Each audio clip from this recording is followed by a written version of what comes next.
The house was of red brick, large and square, with a green slate roof whose wide overhang gave the building an appearance of being too squat for its 2 stories, and it stood on a grassy hill well away from the country road upon which it turned its back to look down on the McCollamy River. The Ford that I had hired to bring me out from Knownburg carried me into the grounds through a high steel-meshed gate, followed the circling gravel drive, and set me down within a foot of the screened porch that ran all the way around the house's first floor. "There's Exon's son-in-law now," the driver told me as he pocketed the bill I had given him and prepared to drive away. I turned to see a tall, loose-jointed man of 30 or so coming across the porch toward me, a carelessly dressed man with a mop of rumpled brown hair over a handsome sunburned face. There was a hint of cruelty in the lips that were smiling lazily just now, and more than a hint of recklessness in his narrow gray eyes. "Mr. Galloway?" I asked as he came down the steps. "Yes." His voice was a drawling baritone. "You are—" "From the Continental Detective Agency's San Francisco branch," I finished for him. He nodded and held the screen door open for me. "Just leave your bag there. I'll have it taken up to your room." He guided me into the house and, after I had assured him that I had already eaten luncheon, gave me a soft chair and an excellent cigar. He sprawled on his spine in an armchair opposite me, all loose-jointed angles sticking out of it in every direction, and blue smoke at the ceiling. "First off," he began presently, his words coming out languidly, "I may as well tell you that I don't expect very much in the way of results.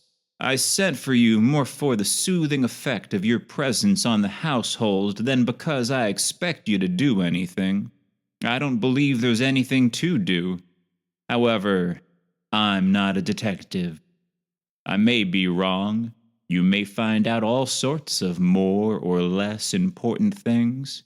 If you do, fine, but I don't insist upon it." I didn't say anything, though this beginning wasn't much to my taste. He smoked in silence for a moment and then went on.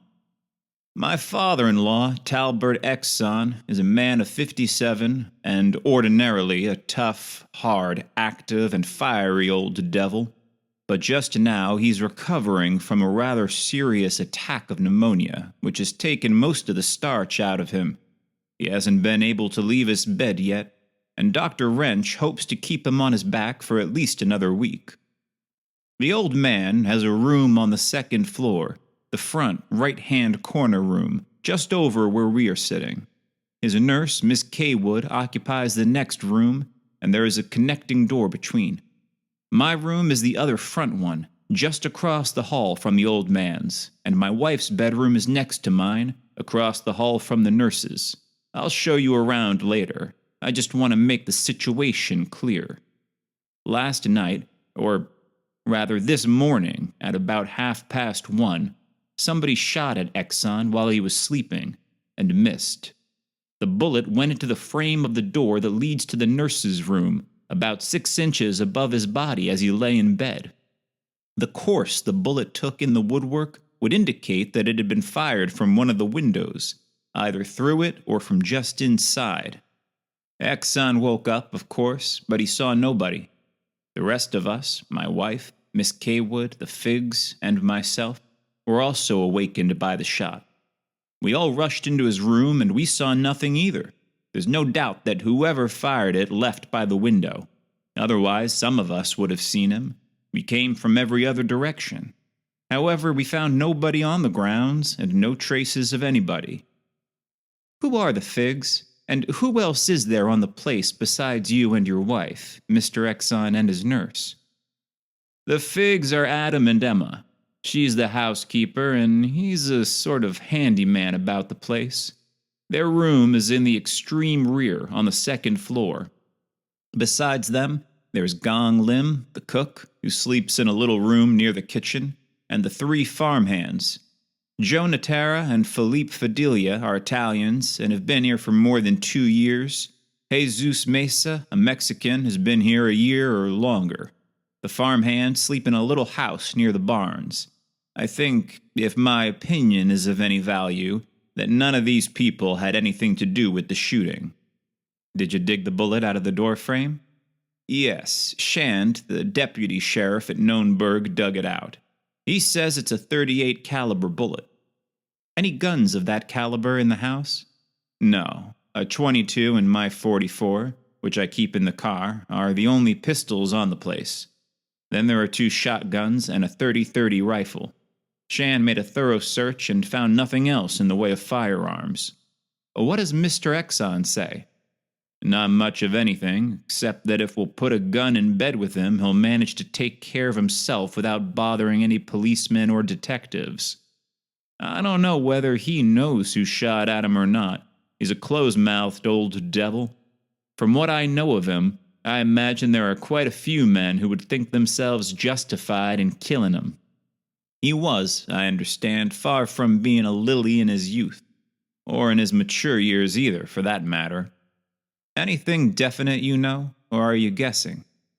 Galloway grinned at me, a mocking grin that I was to see often before I was through with this Exon affair. Both, he drawled. I know that his life has been rather more than sprinkled with swindled partners and betrayed friends, and that he saved himself from prison at least once by turning state's evidence and sending his associates there.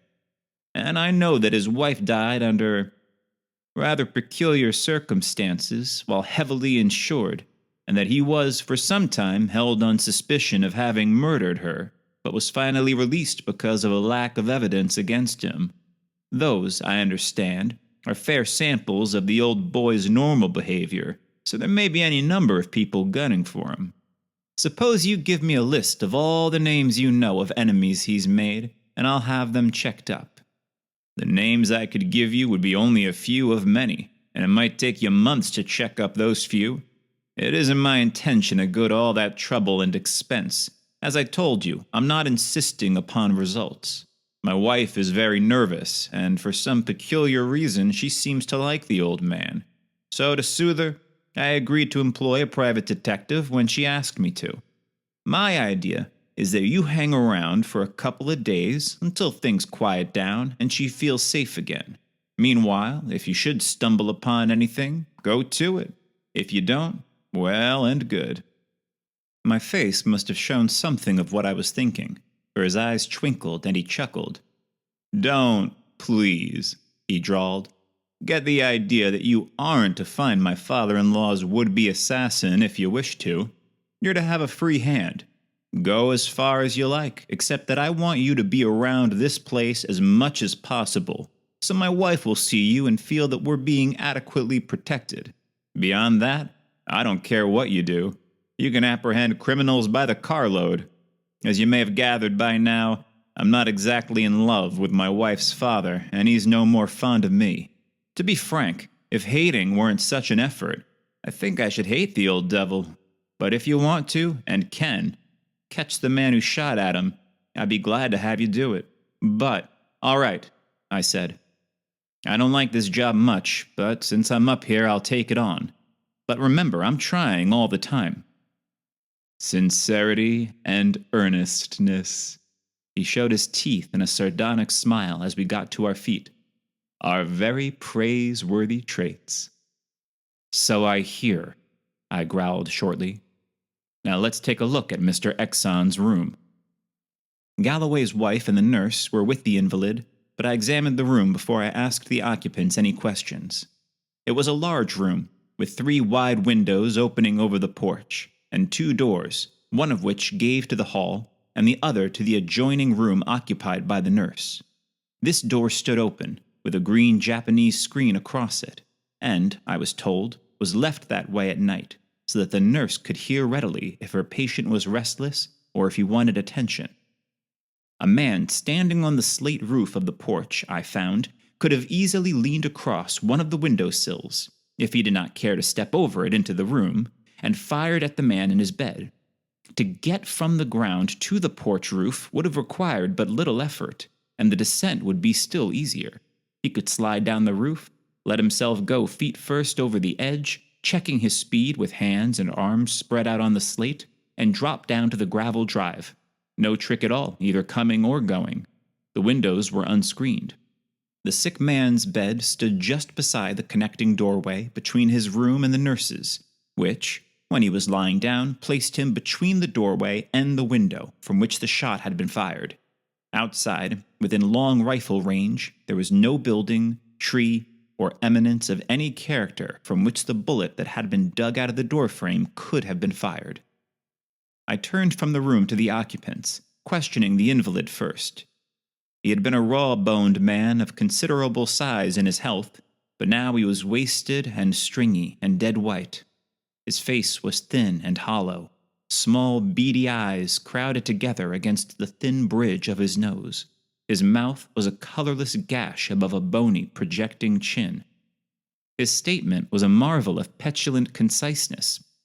"The shot woke me. I didn't see anything.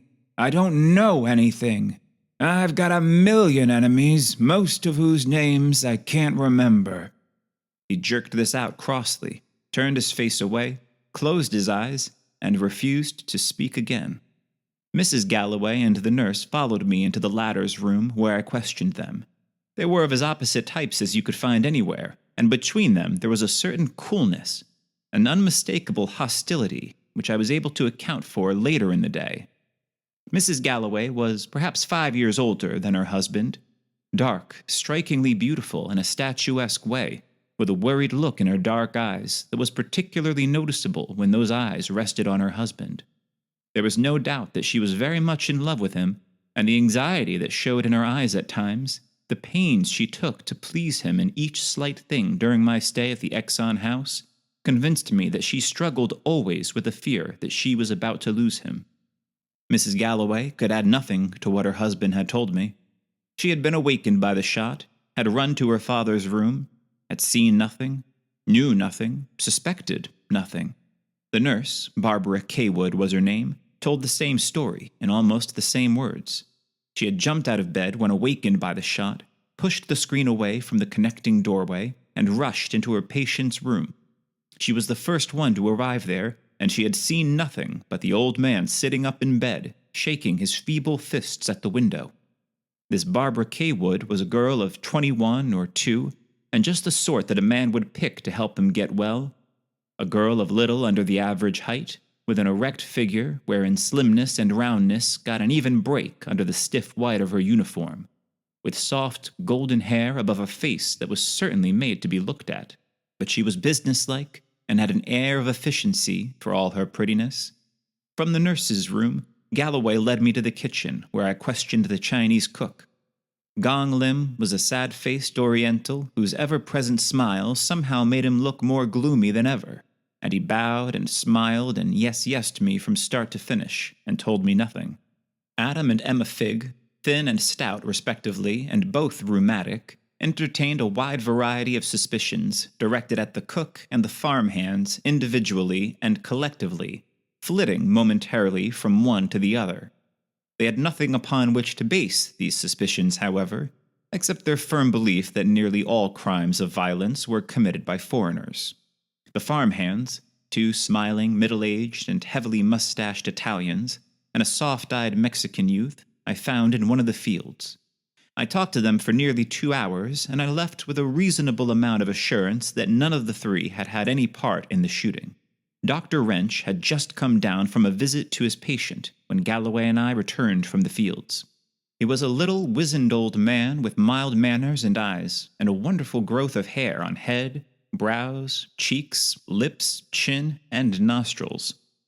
The excitement, he said, had retarded Exon's recovery somewhat, but he did not think the setback would be serious. The invalid's temperature had gone up a little, but he seemed to be improving now. I followed Dr. Wrench out to his car after he left the others for a few questions I wanted to put to him in privacy, but the questions might as well have gone unasked for all the good they did me. He could tell me nothing of any value. The nurse, Barbara Kaywood, had been secured, he said, from San Francisco through the usual channels, which made it seem unlikely that she had worked her way into the Exon house for any hidden purpose which might have some connection with the attempt upon Exon's life. Returning from my talk with the doctor, I came upon Hilary Galloway and the nurse in the hall near the foot of the stairs. His arm was resting lightly across her shoulders, and he was smiling down at her. Just as I came through the door, she twisted away so that her arm slid off, laughed elfishly up into his face, and went on up the stairs. I didn't know whether she had seen me approaching before she eluded the encircling arm or not, nor did I know how long the arm had been there, and both of those questions would make a difference in how their positions were to be construed. Hilary Galloway was certainly not a man to allow a girl as pretty as the nurse to lack attention, and he was just as certainly attractive enough in himself to make his advances not too unflattering, nor did Barbara Kaywood impress me as being a girl who would dislike his admiration. But at that, it was more than likely that there was nothing very serious between them, nothing more than a playful sort of flirtation.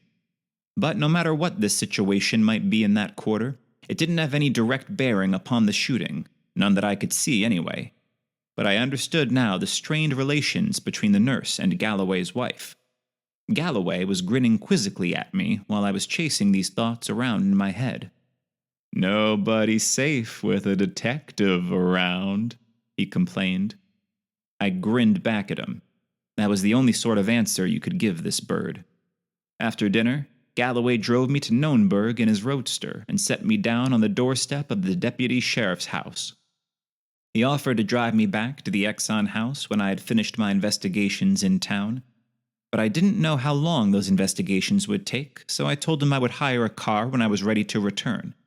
Shand, the deputy sheriff, was a big, slow-spoken, slow-thinking, blond man of 30 or so, just the type best fitted for a deputy sheriff job in a San Joaquin County town. "I went out to Exon's as soon as Galloway called me up," he said. "About 4:30 in the morning, I reckon it was, when I got there. I didn't find nothing. There weren't no marks on the porch roof, but that don't mean nothing. I tried climbing up and down it myself, and I didn't leave no marks neither. The ground around the house is too firm for footprints to be followed. I found a few, but they didn't lead nowhere, and everybody had run all over the place before I got there, so I couldn't tell who they belonged to. Far as I can learn, there ain't been no suspicious characters in the neighborhood lately. The only folks around here who have got any grudge against the old man are the Deemses. Exon beat 'em in a lawsuit a couple years back, but all of 'em, the father and both the boys, were at home when the shooting was done." "How long has Exon been living here?" 4 or 5 years, I reckon." "Nothing at all to work on, then?" "Nothing I know about." "What do you know about the Exon family?" I asked. Shand scratched his head thoughtfully and frowned. "I reckon it's Hilary Galloway you're meanin'," he said slowly. "I thought of that. The Galloways showed up here a couple of years after her father had bought the place, and Hilary seems to spend most of his evenings up in the 80's back room teaching the boys how to play poker. I hear he's fitted to teach them a lot. Well, I don't know myself. 80 runs a quiet game, so I let him alone. But naturally, I don't never set in myself. Outside of being a card hound and drinking pretty heavy and making a lot of trips to the city where he's supposed to have a girl on the string, well, I don't know nothing much about Hilary. But it's no secret that him and the old man don't hit it off together very well. And then Hilary's room is just across the hall from Exon's, and their windows open out on the porch roof just a little apart. But I don't know." Shand confirmed what Galloway had told me about the bullet being .38 caliber, about the absence of any pistol of that caliber on the premises, and about the lack of any reason for suspecting the farmhands or servants. I put in the next couple of hours talking to whomever I could find to talk to in Knownburg, and I learned nothing worth putting down on paper. Then I got a car and a driver from the garage and was driven out to Exon's. Galloway had not yet returned from town. His wife and Barbara Kaywood were just about to sit down to a light dinner before retiring, so I joined them.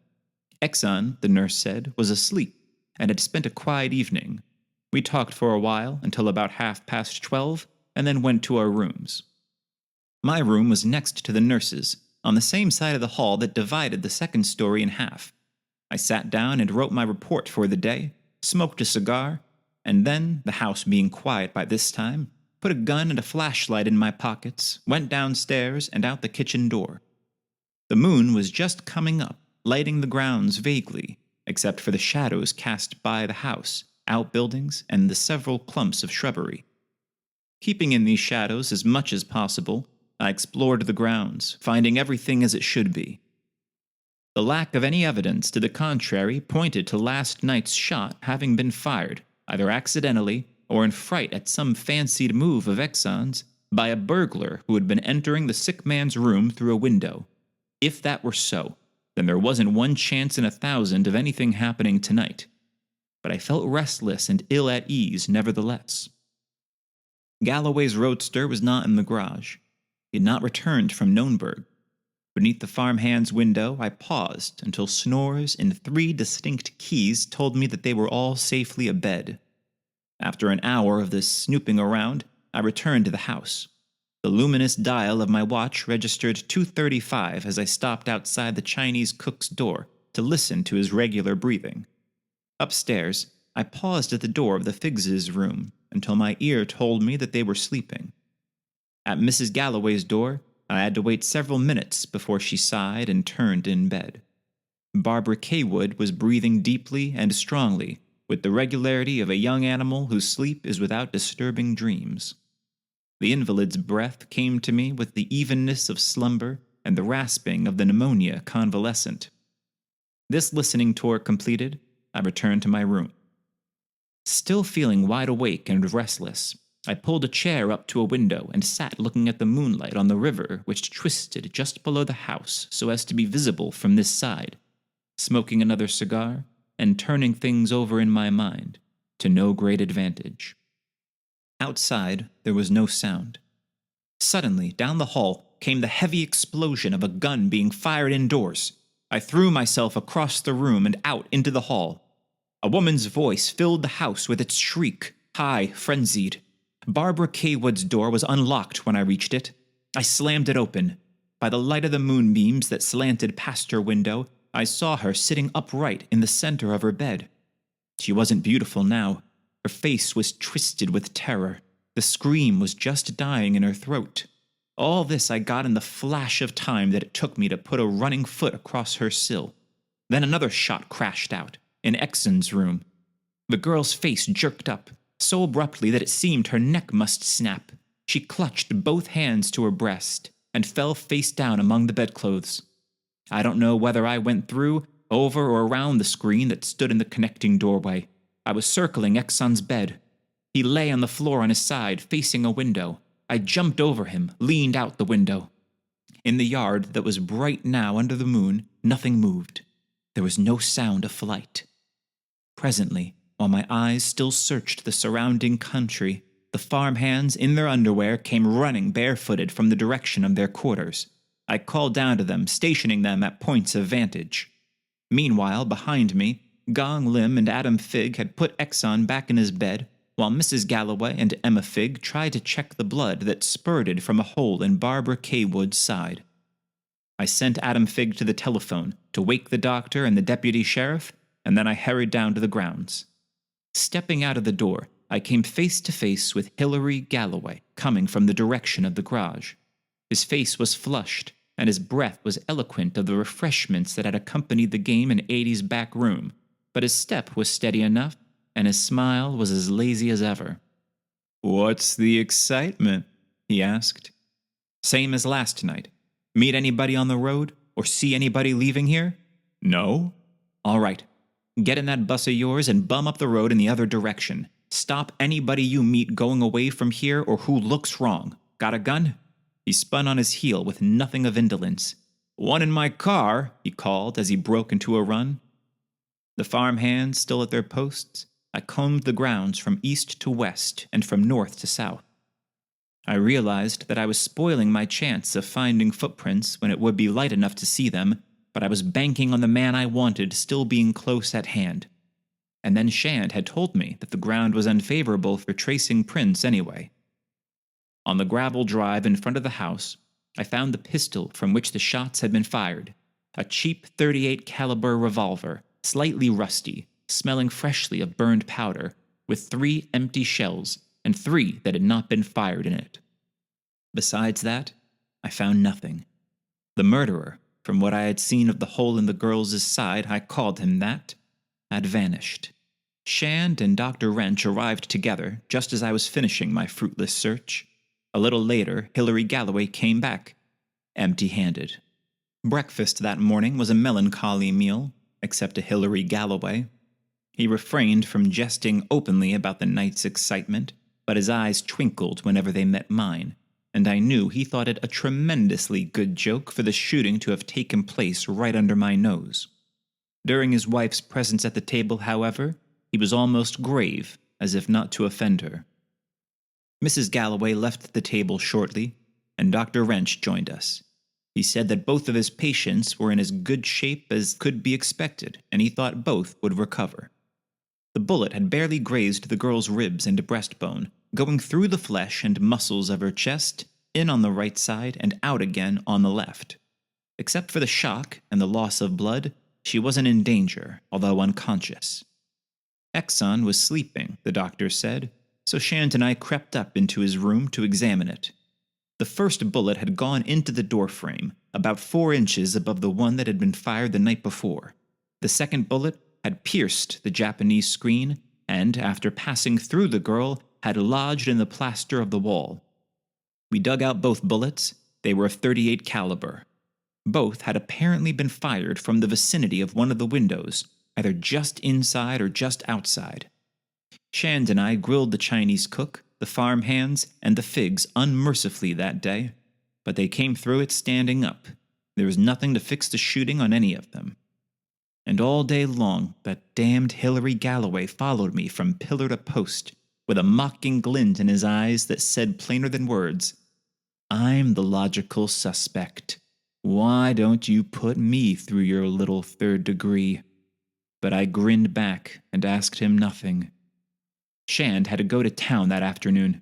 He called me up on the telephone later and told me that Galloway had left Knownburg early enough that morning to have arrived home fully half an hour before the shooting, if he had driven at his usual fast pace. The day passed, too rapidly, and I found myself dreading the coming of night. 2 nights in succession Exon's life had been attempted, and now the 3rd night was coming.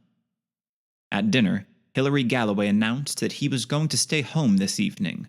Knownburg, he said, was tame in comparison, and he grinned at me.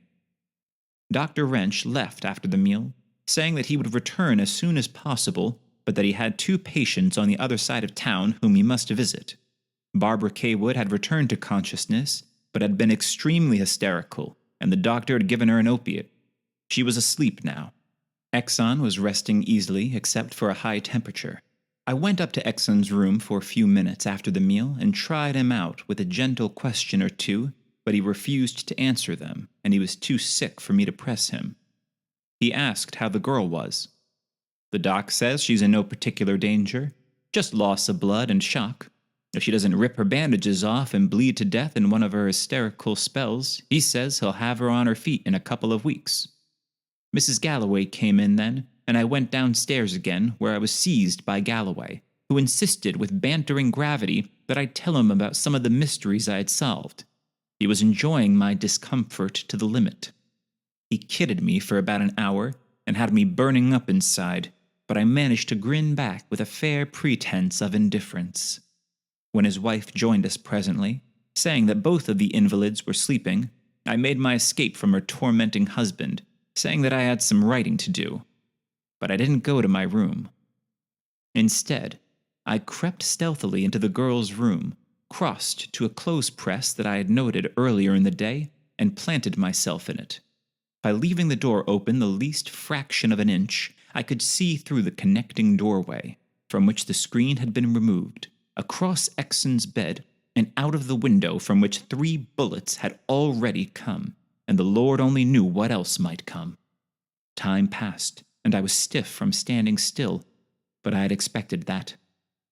Twice Mrs. Galloway came up to look at her father and the nurse. Each time I shut my closet door entirely as soon as I heard her tiptoeing steps in the hall. I was hiding from everybody. She had just gone from her second visit, when, before I had time to open my door again, I heard a faint rustling and a soft patting on the floor. Not knowing what it was or where it was, I was afraid to push the door open. In my narrow hiding place, I stood still and waited. The padding was recognizable now. Quiet footsteps coming nearer. They passed not far from my close-pressed door. I waited. An almost inaudible rustling. A pause. The softest and faintest of tearing sounds. I came out of the closet, my gun in my hand. Standing beside the girl's bed, leaning over her unconscious form, was old Talbert Exon, his face flushed with fever, his nightshirt hanging limply around his wasted legs. One of his hands still rested upon the bedclothes he had turned down from her body. The other hand held a narrow strip of adhesive tape, with which her bandages had been fixed in place and which he had just torn off. He snarled at me, and both his hands went toward the girl's bandages.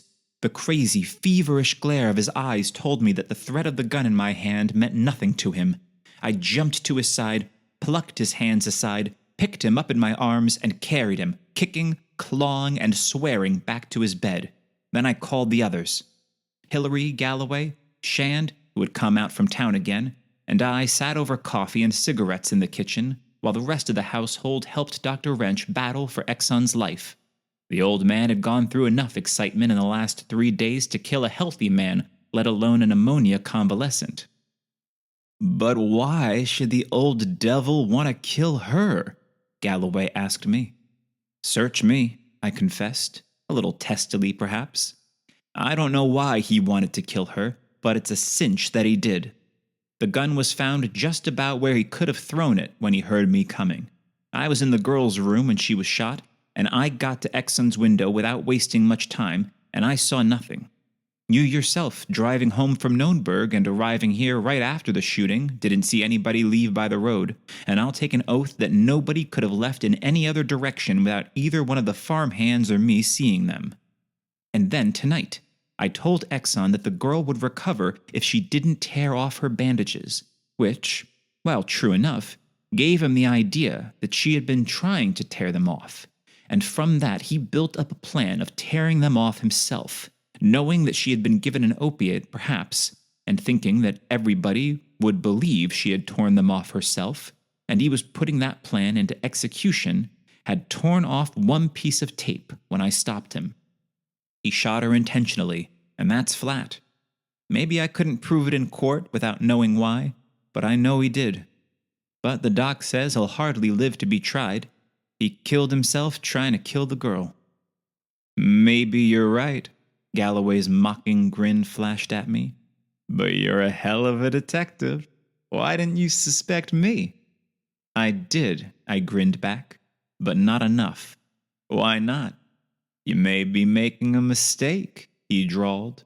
You know my room is just across the hall from his, and I could have left my window, crept across the porch, fired at him, and then run back to my room on that first night. And on the second night, when you were here, you ought to know that I left Knownburg in plenty of time to have come out here, parked my car down the road a bit, fired those 2 shots, crept around in the shadow of the house, run back to my car, and then come driving innocently up to the garage. You should know also that my reputation isn't any too good, that I'm supposed to be a bad egg, and you do know that I don't like the old man. And for a motive, there is the fact that my wife is Exon's only heir, I hope. He raised his eyebrows in burlesqued pain. That you don't think I have any moral scruples against a well-placed murder now and then. I laughed. I don't. Well, then?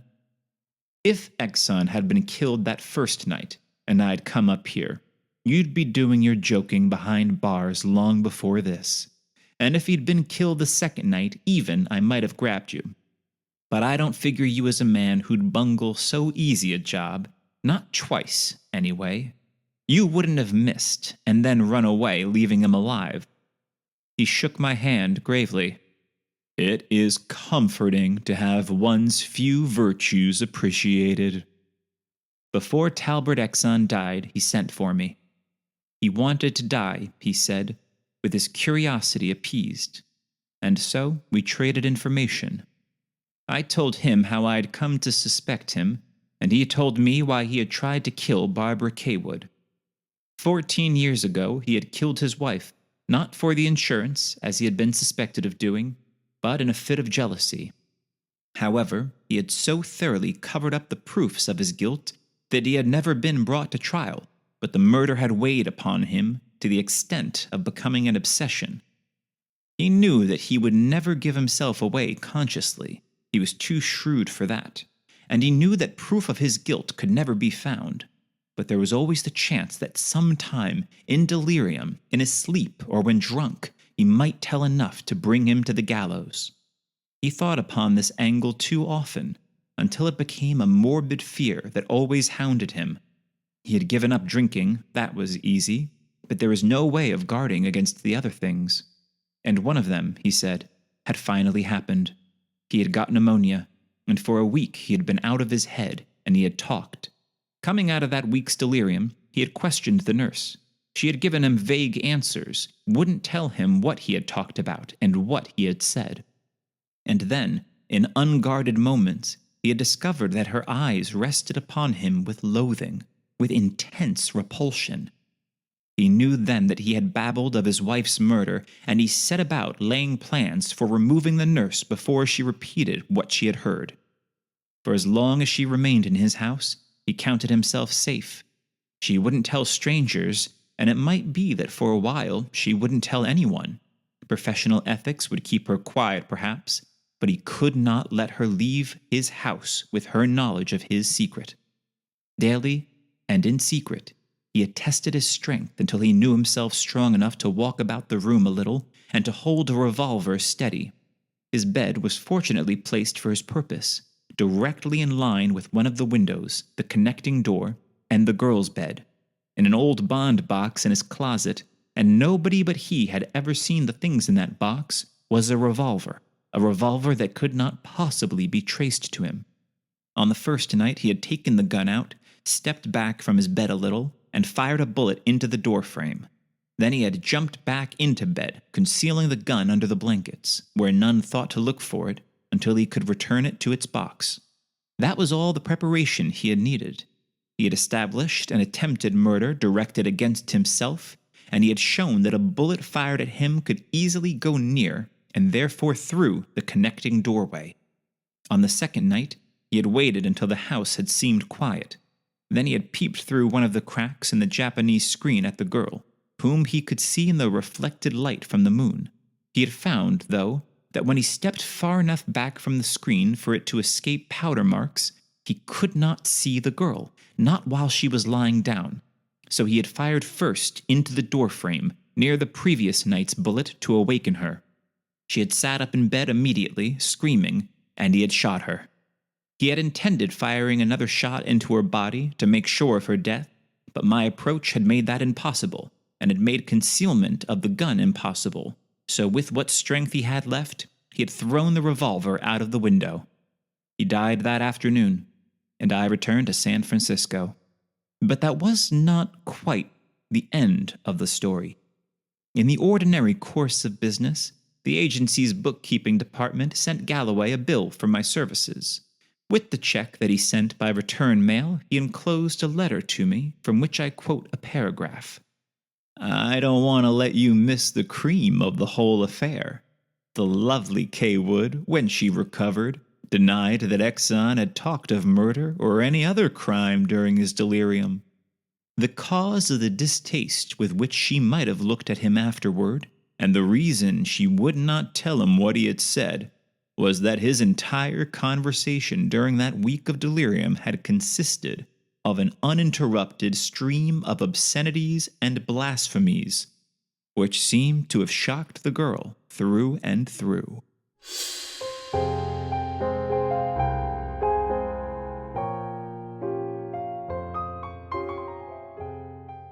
So that was the second story we've done by Dashiell Hammett, and it was narrated by Jeff Ronan, who's an actor and narrator.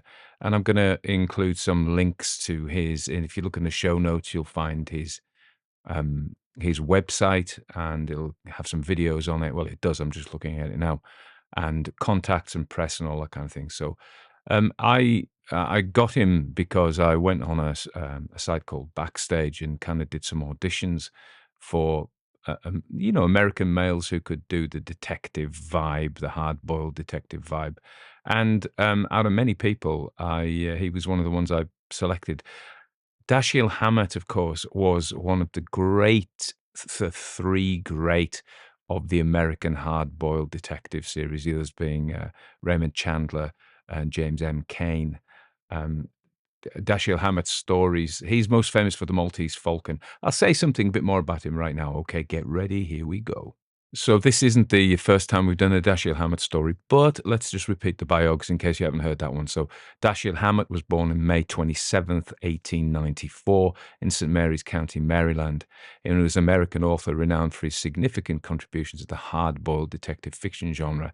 So it's got grit, it's got style, it's got that kind of laid-back, the cynical detective style, which is a departure. You don't get that in the Golden Age detectives at all.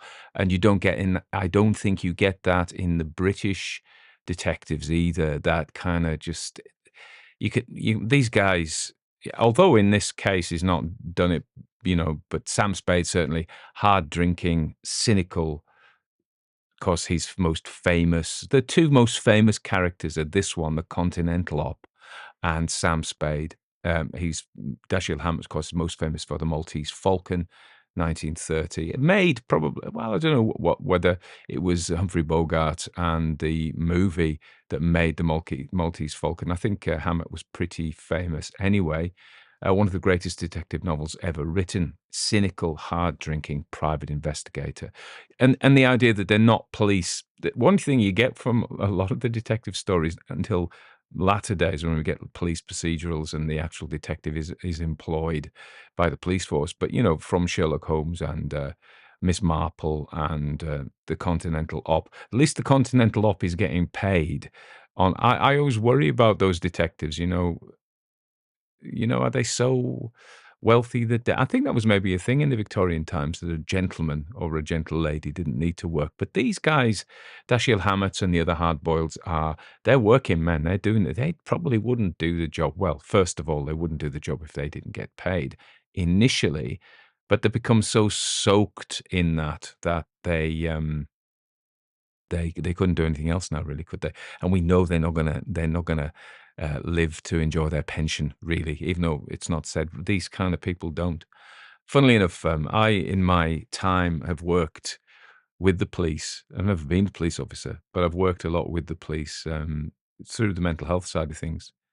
And so I've indeed, as patients, some of them, but mostly as colleagues. As I say, I've had the police save my life twice. One guy pulled a cutthroat razor on me and managed to shut a door on him and rang an emergency. And then these plainclothes cops turned up, and they were the really fit ones, the burly ones, and they just came. They didn't actually take him down. They disarmed him verbally, if you like, and he put the cutthroat razor. I think there's a lot of bravado, but as it was me standing there, I didn't really fancy taking the choice. So thanks to the cops on that one. And then another time, there was a woman who ran at us. She was trying to kill her sister, actually, with a carving knife. I've told this story before. My colleague Sandra, who was a jiu-jitsu person, um, disarmed her, took the knife off her. We put the knife in our car, and then the cops came. They weren't taking it very seriously until because she'd only threatened us nurses, and until she hit him with a Hoover, yeah, vacuum cleaner. And then he took it very seriously after that, and she got arrested. She shouldn't, just probably don't do that if she was irate. Um, and then, other times I could tell you some stories. Turning up, and there were two police officers with a patient who was quite mentally ill, and they wanted to go home. They'd been there all night, and I arrived about 7 a.m. I have some sympathy for them wanting to go home, and so I go, yeah, and they go, well, she's no trouble at all. And I could just see as the male copper was talking to me, the female was looking at me, and this patient got up and smacked her. in the head. And I said, and then there was a bit of a tussle. And another time I used to do this loads, you see. One time we were in police custody, and there was this guy who, he hated the police, and they said, we don't want to send our officers in with you. So it was me and a doctor and the social workers, three of us. And it was no, it was just me and the doctor. And it was my job to speak to him first off. And they said to me, right, okay, we're worried he might take you hostage. So what we'll do is we'll open the cell door. We'll let you in. We won't come in because that will just make him irate. But if there's any sign that he's going to grab you, we'll come in and we'll grab you and get you out. So I'm like not massively reassured by this, but a job's a job. You've got to do what you got to do, what they pay you for. So I'll go in. And I said some things that he didn't like me. And so, but he didn't get to the stage where he grabbed me, and I just backed off. And then the doctor had a go. And funnily enough, it might have worked the other way around as well. He was determined to be angry at somebody, and it was the first person he saw. So there was nothing I was going to say was going to make him any happier. So there we are. And on the downside, coming back from night shift, sometimes the cops would just be sitting on the road and have nothing to do. And I used to live at this little village at the time, and I'd be driving around, and here we go. They start following me. And so I'm keeping right down to the speed limit, and it's a long road, a long straight road along the coast. And then we get to the village where I lived at that time, and blues go on. Pull over. Here we go. So I get over, and they were just bored. Hello, sir, where are you at this time? Where are you going at this time in the morning? And luckily, I just come from the hospital, and I had my health ID on. So, all right, mate. Yeah, off you go. And that was that. I've got lots of police stories, but no detective stories. I've never known any detectives. So, yeah, but I like Sam Spade. This isn't Sam Spade. This is the Continental Op. So I'm sorry for blethering on. I would just say, most people kind of seem to like me going on about stuff. But if you don't, well, just keep on walking. But if you or switch it off, or yeah, just don't listen. So don't get upset. There's nothing worth getting upset about. Is that? Hope you like that. More detective stories to come. Yeah, great. Thanks very much.